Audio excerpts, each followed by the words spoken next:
अस्सलाम वालेकुम मोअज़्ज़ज़ नाज़रीन गिरामी। आज की इस बहुत ही इंटरेस्टिंग वीडियो में हम नजीब भाई मरहूम लगता है कि इस दुनिया में नहीं हैं, और उनकी वीडियो पे जो हम रिएक्शन करने वाले हैं, इमरान प्रतापगढ़ी साहब रो पड़े। क्यों ना रोएं? एक माँ ने पाला पोसा जना पेट में रखा और पता नहीं क्या क्या मुशक्क़तें जो है वो झीली, और सबसे ज़्यादा मज़लूम इंडिया में हिंदुस्तान में औरतें ही हैं। आइए देखते हैं कि उनके साथ फिर क्या हुआ। इमरान प्रतापगढ़ी साहब इसको बहुत अच्छे तरीके से एक्सप्लेन करते हुए रो पड़ते हैं। वीडियो को लाइक करें, चैनल को सब्सक्राइब करें, वीडियो को व्हाट्सएप पे जरूर शेयर करें, कमेंट करके बताएं वीडियो कैसी लगी। फ्लाइट थी, मैं एक ऐसी माँ से मिलके आ रहा हूँ जो पिछले 20 दिन से जेएनयू के एड ब्लॉक पे बैठ करके दिल्ली से कह रही है कि मेरा लाल कहाँ है, मेरा बेटा कहाँ है, मेरा नजीब कहाँ है। नजीब एक ऐसा बेटा जो जेएनयू में साइंस का स्टूडेंट था। एबीवीपी के कुछ लफंगों से उसकी लड़ाई होती है और उसे इतना पीटते हैं 12 लोग मिल करके, पीटते पीटते कहते हैं कि इसे 72 हूरों के पास भेज दिया जाए। सोचिए नफरतें कहाँ आ गई हैं। दूसरे दिन से 11 बजे से वो गायब है। दिल्ली से प्रधानमंत्री आवास से महज 8 किलोमीटर की दूरी पर एक देश की टॉप मोस्ट यूनिवर्सिटी से एक लड़का गायब है। आम आदमी पार्टी के विधायकों को जहन्नम तक से ढूंढ के ला देने वाली पुलिस, भोपाल एनकाउंटर के नाम पर 8 अंडर ट्रायल कैदियों को तलाश करके बिल्कुल जेम्स बॉन्ड की तरह मार देने वाली पुलिस पिछले 20 दिन से एक ऐसे लड़के को नहीं खोज पा रही है जो दिल्ली से गायब हुआ है। एफआईआर तक नहीं हो रहा है साहब। प्रॉक्टर पूरी बेशर्मी से कह रहा है कि हम नहीं कराएंगे एफआईआर। वीसी कह रहा है कि अगर ज्यादा आंदोलन करोगे तो हम क्रैकडाउन कर देंगे यूनिवर्सिटी। कहां आ गए हम? हालात कहां से कहां पहुंच गए। बहुत इम्तहान का बहुत बुरा वक्त है। राम का मंदिर बनाने वाले लोग नाथू राम का मंदिर बनाने की मुहिम में लग गए हैं। वक्त बहुत बुरा है। समझना है, भूलना है। खामोशी से काम नहीं चलेगा। अगर खामोश रहे तो आने वाली नस्लें नहीं बोल पाएंगी। मैं बहुत छोटी सी नज्म पढ़ता हूं। अब तक जो कुछ कहा वो बस इस नज्म को सुनाने के लिए ही शायद मैं आपका जहन बनाना चाहता था। मैं नज्म पढ़ता हूं। नजीब नजीब नजीब। उस माँ से मिला तो उसके बहते हुए आंसू में न जाने क्यों मुझे मेरी अम्मी के आंसू नजर आए। नजीब की जगह मुझे लगा कि मैं गायब हुआ होता तो शायद मेरी अम्मी भी ऐसे ही रोती। आप गायब हुए होते तो शायद आपकी अम्मी भी ऐसी ही रोती। मैं नज़्म पढ़ता हूं साहब। सुना था कि बेहद सुनहरी है दिल्ली, समंदर सी खामोश गहरी है दिल्ली। सुना था कि बेहद सुनहरी है दिल्ली, समंदर सी खामोश गहरी है दिल्ली। मगर एक माँ की सदा सुन न पाए, मगर एक माँ की सदा सुन न पाए तो लगता है गूंगी है बहरी। बहुत अच्छा है। मेरे आंसुओं के साथ शामिल होंगे तो मुझे लगेगा कि जाया नहीं हुए हैं मेरे आंसू। जी बिल्कुल। बहुत रोया था मैं उस माँ से मिलके लौटते वक्त। 2 दिन तक अजीब मन ही नहीं था। आज भी मैं अशफाक साहब से कह रहा था कि आज बहुत बड़ा प्रोटेस्ट था जेएनयू में। केजरीवाल थे, मणिशंकर अय्यर साहब थे, निवेदिता मेनन थी, प्रकाश करात थे, शशि थरूर साहब थे। मैं आना नहीं चाह रहा था, मुझे इस प्रोटेस्ट में रहना था नजीब की अम्मी के लिए। लेकिन अशफाक साहब से वादा किया था और पहली बार आपके बीच हाजिर होना था तो मुझे लगा कि नहीं, यहां जाना चाहिए। मैं पढ़ता हूं साहब। सुना था कि बेहद सुनहरी है दिल्ली, समंदर सी खामोश गहरी है दिल्ली। मगर एक माँ की सदा सुन न पाए तो लगता है गूंगी है बहरी है दिल्ली। वो आंखों में अश्कों का दरिया समेटे, वो उम्मीद का एक नजरिया समेटे, वो आंखों में अश्कों का दरिया समेटे, वो उम्मीद का एक नजरिया समेटे, यहाँ कह रही है वहाँ कह रही है, यहाँ कह रही है वहाँ कह रही है, तड़प कर के एक माँ कह रही है। नहीं पूछता है कोई हाल मेरा, कोई ला के दे दे मुझे मेरा, कोई ला के दे दे मुझे लाल मेरा, वाह वाह वाह। कोई ला के दे दे मुझे लाल मेरा। सुना था कि बेहद सुनहरी है दिल्ली, समंदर सी खामोश गहरी है दिल्ली, मगर एक माँ की सदा सुन न पाए तो लगता है गूंगी है बहरी है दिल्ली।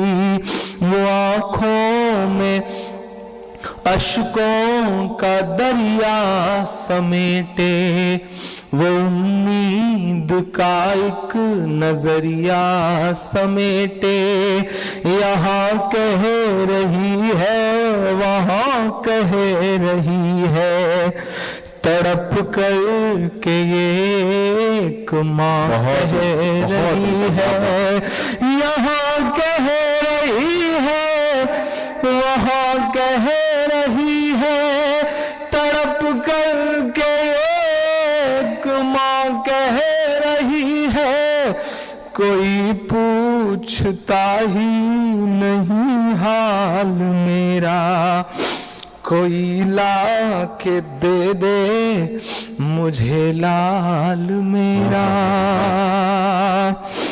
कि उसे लेके वापस चली जाऊंगी मैं, पलट कर कभी फिर नहीं आऊंगी मैं, उसे लेके वापस चली जाऊंगी मैं, पलट कर कभी फिर नहीं आऊंगी मैं। वही है बुढ़ापे का मेरे सहारा, वो बिछड़ा तो जिंदा ही मर जाऊंगी मैं। क्या कर्ब है, क्या फिक्र है दोस्तों, ये फिक्र है, ये दर्द है, ये शायरी है। उसे लेके वापस चली जाऊंगी मैं, पलट कर कभी फिर नहीं आऊंगी मैं। वही है बुढ़ापे का मेरे सहारा, वो बिछड़ा तो जिंदा ही मर जाऊंगी मैं। वही है मेरी जिंदगी की कमाई, वही है मेरी जिंदगी की कमाई, वही तो है सदियों का आमाल मेरा। कोई ला के दे दे मुझे लाल मेरा, कोई ला के दे दे मुझे लाल मेरा। नहीं पूछता है कोई हाल मेरा, कोई ला के दे दे मुझे लाल मेरा। आखिरी बंद पढ़ता हूँ इस नज़्म का। पढ़ें इमरान साहब। महज 5-6-7 किलोमीटर के इर्द गिर्द सारे टीवी चैनल्स हैं, सारे प्रोमिनेंट लीडर्स के ऑफिसेज हैं, घर हैं, मिनिस्टरों के घर हैं। महोबा में हमारे देश का प्रधानमंत्री कहता है कि मैं मुस्लिम महिलाओं का हक दिला के रहूंगा।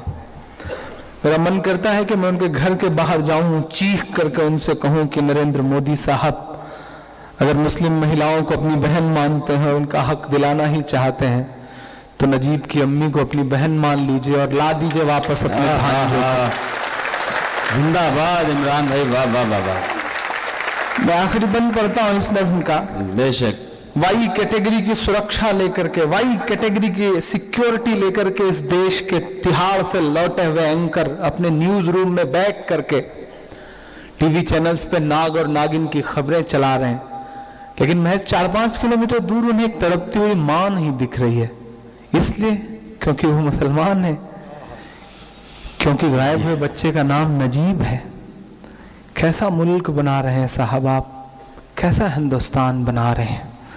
मैं आखिरी बंद पढ़ता हूं साहब इस नज़्म का। ये टीवी के अंकल कहाँ मर गए हैं, बयान करना होगा, वाह वाह वाह। ये टीवी के अंकल कहाँ मर गए हैं, ये गांधी के बंदर कहाँ मर गए हैं, ये टीवी के अंकल कहाँ मर गए हैं, ये गांधी के बंदर कहाँ मर गए हैं। मेरी चीख और मेरी फरियाद कहना, ये मोदी से एक माँ की रुदाद कहना। मेरी चीख और मेरी फरियाद कहना, ये मोदी से एक माँ की रुदाद कहना। कहीं झूठ की शख्सियत बह न जाए, कहीं झूठ की शख्सियत बह न जाए, ये नफरत की दीवार छत बह न जाए, ये नफरत की दीवार छत बह न जाए। है एक माँ के अश्कों का सैलाब साहब, है एक माँ के अश्कों का सैलाब साहब, कहीं आपकी सल्तनत बह न जाए। वाह वाह वाह वाह। कहीं झूठ की शख्सियत बह न जाए, ये नफरत की दीवार छत बह न जाए। है एक माँ के अश्कों का सैलाब साहिब, कहीं आपकी सल्तनत बह न जाए। उजड़ सा गया है गुलिस्तां वतन का। जुल्म था, ज्यादती थी इससे पहले भी, लेकिन ये जो नंगई सड़कों पे उतर आई है ना, ये नहीं थी इससे पहले। इसके लिए लड़ना है, लड़ना तो पड़ेगा इंशाअल्लाह। उजड़ सा गया है गुलिस्तां वतन का, उजड़ सा गया है गुलिस्तां वतन का। नहीं तो ये भारत था खुशहाल मेरा, कोई ला के दे दे मुझे। वाह वाह वाह। तो नाज़रीन गिरामी, ये थी प्रतापगढ़ी साहब की नज़्म। मेरे ख्याल से वो आंसू के भरपार ना ला सके, आंसू को रोकने की ताकत नहीं रही, इसलिए नज़्म के इस मिसरे को बंद को छोड़ के ही चले गए। अब आते हैं कि इस वाक़े की तरफ। नजीब नौजवान 2016 में भारत के जामे नेहरू जवाहरलाल नेहरू यूनिवर्सिटी, जिसे JNU के नाम से नई दिल्ली में पेश किया गया, اور وہاں یہ واقعہ پیش آیا۔ نجیب احمد جو کہ جو ہے وہ بیچلر آف سائنس کے طالب علم تھے، 15 اکتوبر 2016 کو یونیورسٹی کیمپس سے لاپتہ ہو گئے تھے۔ اس سے قبل ان کا کچھ طلباء کے ساتھ جھگڑا ہوا تھا، جس کے دوران ان پر حملہ بھی کر دیا گیا تھا، اور یہاں پر یہ تھا کہ بھی اس کو 72 گھروں کے پاس بھیج دو، جیسے کہ پرتاپ گڑھی صاحب نے کہا۔ ایف آئی آر کا اندراج نجیب احمد کی گمشدگی کے بعد ان کی والدہ نے پولیس میں شکایت درج کروائی، جس پر ایف آئی آر کا اندراج کیا گیا۔ ابتدائی تحقیقات کے باوجود نجیب کا کوئی سراغ نہیں ملا، جس کے بعد معاملہ سی بی آئی مرکزی تفتیش بیورو کو سونپا گیا۔ وجہ تنازع رپورٹ کے مطابق نجیب کا کچھ طلباء کے ساتھ سیاسی نظریات پر مبنی بحث اور تکرار ہوا تھا، جو بعد میں جھگڑے کی شکل اختیار کر گیا۔ اس جھگڑے کے بعد ہی نجیب لاپتہ ہو گیا تھا، اور تحقیقات اور موجودہ صورتحال سی بی آئی نے اس معاملے کی تحقیقات کی، لیکن نجیب احمد کو کوئی پتہ نہیں چل سکا۔ ان کی گمشدگی کا معمہ تاحال حل نہیں ہو سکا، اور ان کی والدہ اور دیگر اہل خانہ انصاف کے منتظر ہیں۔ نہیں ملے گا۔ آگے چلو، یہ واقعہ قیامت کے دن ملے گا، اور انصاف کرنے والا ہمارا رب ہے اللہ، باقی نہیں ملے گا۔ قرآن کہہ رہا ہے نہیں ملے گا۔ یہ واقعہ بھارت میں طلباء کی حفاظت اور کیمپس میں سیاسی تنازعات کے حوالے سے ایک اہم مسئلہ بن کر سامنے آیا تھا، جس پر مختلف طلباء تنظیموں اور انسانی حقوق کے کارکنوں نے احتجاج بھی کیا۔ احتجاج تو سر ایک روایت بن گئی ہے نا، رواج بن گیا، تو اس سے کچھ نہیں ہونے والا۔ کچھ دن وہ بڑے تگڑے ہو کر بیٹھ جاتے ہیں، اس کے بعد سر آپ آرام سے گھر جا کے بیٹھیں۔ صاف ظاہر ہر آدمی مجبور ہے، یا سردی ہے یا گرمی ہے یا نارمل موسم ہے، دکان بھی کھولنی ہے، ڈیوٹی بھی کرنی ہے، کون بیٹھ سکتا ہے؟ تو ان کو تجربہ ہے پولیس والوں کو، پورے دنیا میں احتجاج کامیاب کیوں نہیں ہوتا، پوری دنیا میں ان کو تجربہ ہے کہ کچھ دن یہ بیچارے آ کے بھوکے بیٹھ کے، ننگے بیٹھ کے، ڈیوٹیاں چھوڑ کے، کاروبار چھوڑ کے واپس ان کی مجبور یہ جانا پڑتا ہے بس۔ تو آخر اتنے بڑے آدمی کو رلا ہی دیا۔ کوئی بات نہیں، ہم مذہبی ہیں، اللہ کے فضل سے مسلم ہیں، ہم بلیو کرتے ہیں، ہم اللہ کی ذات پہ اعتماد کرتے ہیں، اور اللہ تعالیٰ نے قرآن پاک میں فرمایا ان اللہ لا یخلف المیعاد، وہ انصاف والا ہے۔ اور قیامت کے دن ایک ایک ہندو، ایک ایک مسلم آ کے کھڑا ہوگا، اور آمنے سامنے کھڑے ہوں گے، اور اللہ تعالیٰ کے سامنے کھڑے ہوں گے، اور اپنی زندگی کی بنائی ہوئی فلم کو دیکھ رہے ہوں گے۔ الیوم نختم علی افواہہم وتکلمنا ایدیہم وتشہد ارجلہم بما کانوا یفعلون، کما قال اللہ تبارک وتعالی۔ آج ہم ان کے منہ پر مہر لگا دیں گے، اور ان کے ہاتھ پیر بولیں گے کہ وہ دنیا میں کیا کیا کر کے آئے ہیں، سب بولیں گے جناب والا۔ تو 72 ہو رہے ہیں، تو مسلمانوں کی قسمت ہوگی انشاءاللہ، اور وہ مل کے رہیں گی۔ آپ گھبرائے نہیں، مسلمانوں کو 72 ہو رہے مل کے رہیں گی انشاءاللہ۔ ملتے ہیں نیکسٹ ویڈیو میں۔ السلام علیکم۔